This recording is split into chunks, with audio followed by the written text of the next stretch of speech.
தனது பிஸியான ஷூட்டிங்கிற்கு நடுவிலும் திலீப் சுப்புராயனுக்காக அவரது அஞ்சல படத்தின் இசை வெளியிட்டு வாழ்த்தினார் நடிகர் விஜய். பிரபல சண்டை பயிற்சியாளர் திலீப் சுப்புராயன் தயாரித்து வரும் படம் அஞ்சல.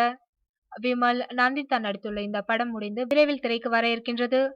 அதற்கு முன் இசை வெளியீட்டை நடத்திவிட முடிவு செய்து விஜய் அணுக முயற்சித்து வந்தாராம் திலீப். இடைவிடாமல் படப்பிடிப்பு நடந்து கொண்டிருந்ததால் அவரிடம் இதை பற்றி பேசுவதற்கு சற்று தயங்கினேன். இருப்பினும் ஒரு நல்ல சந்தர்ப்பத்தில் அவரிடம் இந்த கோரிக்கையை வைத்தேன். சற்றும் தயங்காமல் உடனே வாங்க என்று சொல்லி சிடியை வெளியிட்டார். இந்த படத்தில் எனக்கு கிடைத்த அங்கீகாரங்கள் ஏராளம். அதில் முக்கியமாக விஜய் என்னிடம் அன்று கூறிய ஊக்க வார்த்தைகள் தான். இந்த வார்த்தைகள் திரையுலகில் நான் தயாரிப்பாளராக நீடிக்கவும் வெற்றி பெறவும் மிக முக்கிய சக்தியாக இருக்கும் என்று நம்பிக்கையுடன் கூறினார் திலீப் சுப்புராயன்.